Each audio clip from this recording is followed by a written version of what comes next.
മഴ ശക്തമായതോടെ കോഴിക്കോട് ഞെളിയൻ പറമ്പിലെ മാലിന്യ കൂമ്പാരം പ്രദേശവാസികൾക്ക് വലിയ വെല്ലുവിളി ഉയർത്തുകയാണ്.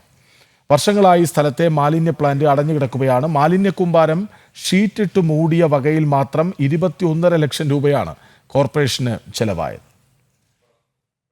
എനിക്ക് പുറകിൽ കാണുന്ന ഈ പ്ലാസ്റ്റിക് മല, അത് കോഴിക്കോട് ഞെളിയൻ പറമ്പിലെ സ്ഥിരം കാഴ്ചയാണ്.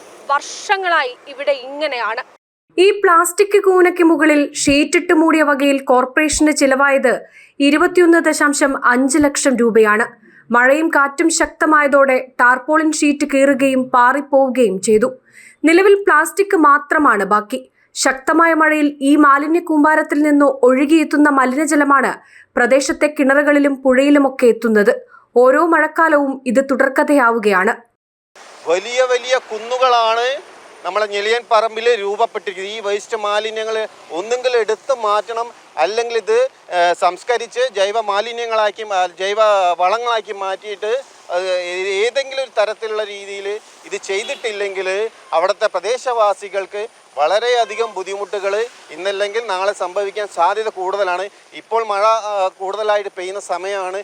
ഈ കൂട്ടിയിട്ട മാലിന്യങ്ങളിൽ നിന്ന് വേസ്റ്റുകൾ പുറത്തേക്ക് പോകാനുള്ള സാധ്യത വളരെയധികം ഉണ്ട്. അത് രോഗങ്ങൾ പടർത്താനും വളരെയധികം സാധ്യത കൂടുതലാണ്.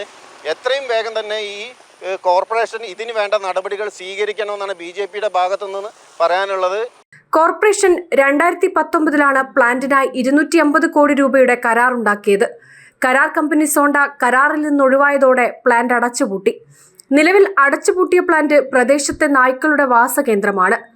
ഓരോ തവണയും ഞെളിയൻ പറമ്പിന്റെ അവസ്ഥ കോർപ്പറേഷന്റെ ശ്രദ്ധയിൽ കൊണ്ടുവരുമ്പോഴും ഉടൻ പരിഹാരമുണ്ടാകുമെന്ന സ്ഥിരം പല്ലവി ആവർത്തിക്കുകയല്ലാതെ നടപടി കടലാസിൽ ഒതുക്കുകയാണ്. പരാതി പറഞ്ഞു മടുത്ത നിസ്സഹായരായ ഒരു സമൂഹം ജീവിക്കുന്നുണ്ട് ഞെളിയൻ പറമ്പിന് ചുറ്റും. അവരും മനുഷ്യരാണ്. ആ പരിഗണനയെങ്കിലും അവർക്ക് അധികാരികൾ നൽകണം. ജനം, കോഴിക്കോട്.